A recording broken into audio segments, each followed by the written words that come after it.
498 गैर जमानती भी है और 3 वर्ष की सज़ा और जुर्माना भी है। कोई विवाहित महिला अगर उसके साथ इस तरह का मतलब वायलेंस किया जाता है, मारपीट की जाती है, तो वह 498 का केस अपने पति, ससुराल जनों पर अपने पति और उनके जो भी रिश्तेदार हैं उन पर दर्ज करा सकती है।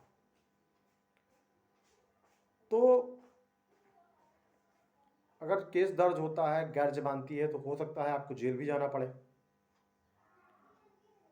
और अगर मान लीजिए पत्नी 498 का केस दर्ज कराती है तो 125 CRPC में मेंटेनेंस के लिए भी आपसे गुजारा भत्ता भी मांग सकती है।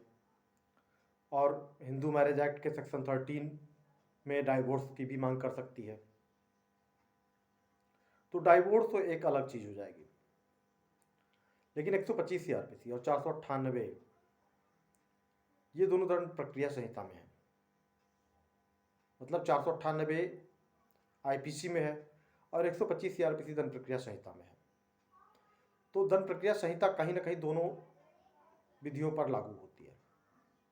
125 CRPC पे भी दंड प्रक्रिया संहिता लागू होती है और 498 में भी जो जमानत के प्रावधान होंगे या अगर क्वैश के प्रावधान होंगे तो वो दंड प्रक्रिया संहिता से ही साथित हैं, मतलब दंड प्रक्रिया संहिता के अंतर्गत ही आएंगे। तो अगर कोई 498 का FIR मुकदमा अपने पति और उसके ससुराली मतलब रिश्तेदारों पर अगर दर्ज करवाता है, कोई महिला दर्ज करवाती है, तो इसका सबसे बेहतर तरीका ये होता है कि जो भी पीड़ित व्यक्ति है, हस्बैंड है या उसके रिश्तेदार हैं, वो सबसे पहले तो एक आर्टिकल 226 में, आर्टिकल 226 भारतीय संविधान, एक याचिका हाई कोर्ट में फाइल कर सकते हैं और ये प्रेयर करना होगा कि हम मध्यस्थता चाहते हैं इस मामले में। अगर आपके खिलाफ FIR ही दर्ज हुई है तो ऐसे मैटर्स में कोर्ट क्या करती है कि आपको एक अमाउंट डिपॉजिट करने के लिए कहती है, जिसमें से कुछ अमाउंट कोर्ट को जाता है, जो मीडिएशन सेंटर होता है वहाँ जाता है, और कुछ अमाउंट जाता है आपकी पत्नी को। और उसके बाद कोर्ट प्रोसीडिंग को स्टे कर देती है। 125 CRPC का भी अगर आपने उसमें जिक्र किया है तो तब तक के लिए वो भी स्टे कर दिया जाता है कि अब कोई भुगतान जो है तब तक के लिए रोक लगा दी जाती है जब तक कि अगर मीडिएशन की मध्यस्थता होने की संभावना है कि दोनों के संबंध बने रह सकते हैं। तो प्राथमिक रूप में तो आप आर्टिकल 226 में रिट फाइल करके और FIR को क्वैश करने के लिए मांग कर सकते हैं। उसी में 125 CRPC की भी आप के लिए भी आप अनुरोध कर सकते हैं कि हाँ तब तक के लिए इस पर भी स्टे कर दिया जाए, कार्रवाई इसकी भी रोक के रखी जाए। और फिर आपका मैटर भेज दिया जाता है मीडिएशन सेंटर। मध्यस्थता एवं सुलह अधिनियम 1996 CPC में भी इसके विषय में कहा गया है और लीगल सर्विस अथॉरिटी एक्ट में भी इसके लिए कहा गया है कि मध्यस्थता से मामले जो निपटाए जा सकते हो तो निपटाए जाएं। सुप्रीम कोर्ट की भी गाइडलाइन है कि 498 जैसे मैटर जो कंपाउंडिंग ऑफेंस भले ही नहीं है कि असमनीय अपराध नहीं है, असमनीय अपराध है, 320 CRPC का आपको इसको लाभ नहीं मिल सकता है, लेकिन उसके बाद भी अगर पति पत्नी आपस में इसको सुलझा सकते हैं तो सुलझा सकते हैं। ये कंपाउंडिंग ऑफेंस भले ना हो लेकिन आपस में सुलझा सकते हैं तो ये मामला विड्रॉ हो जाएगा या FIR रद्द की जा सकती है। तो आपका मैटर भेज दिया जाएगा मीडिएशन सेंटर। आप हस्बैंड वाइफ ही होंगे और एक मीडिएटर वहाँ पर नियुक्त होगा मीडिएशन सेंटर में। वो आप लोगों की बातें सुनेगा और इसके बाद आपके बीच में जो भी मतभेद होगा उसको बुलाने के लिए, मतलब जो भी कुछ होंगी मैटर्स, वो पूरी तरह से सुनकर जानेगा कि क्या है, आपसे लोगों को अकेले में बात करवाएगा और आप जो भी परेशानियाँ आपकी हैं एक दूसरे की, आप उसके सामने रखेंगे और मध्यस्थ ये कोशिश करेगा कि हाँ उनका सॉल्यूशन निकल जाए और ये मैटर यहीं पे ख़त्म हो जाए। तो अगर सॉल्यूशन निकलता है और मध्यस्थता मतलब हो जाती है तो आपके जो भी FIR जो 498 के लिए वो क्वेश्च रह जाएगी। आपका 125 CRPC का जो मैटर है उसके लिए डायरेक्शन हो जाएगा कि ये भी अब आप जब दोनों साथ रहने के लिए तैयार हो गए हैं और आपका मैटर सुलह हो रहा है तो आप विड्रॉ हो जाएगा।